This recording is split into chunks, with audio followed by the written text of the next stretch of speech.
Assalamualaikum warahmatullahi wabarakatuh. Magandang araw sa ating lahat.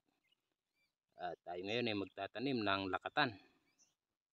Ayan yung puno niya. Tatanim natin. Para di na tayo bibili sa palengke. Libre natin makakain ng itinanim natin na lakatan. Ayan. So, hiniwa-hiwa natin para magpadami ng binhi ng lakatan. So, ang sarap sa pakiramdam kapag mayroon kang naani na yung itinanim. Kagaya nitong lakatan na to. Ayan. So, ilalagay na natin. Ayan. Ayan yung hinukay natin.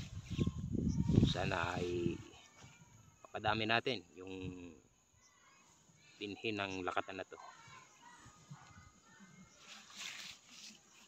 Lagyan na natin ng lupa. At ayan. Ayan, diba? So, hindi mo na kailangan bumili pa sa pamilihan o palengke. Ayan, kung sino yung may gusto, nais ko lang paalala na ubos na po yan. Ubos na siya. Salamat!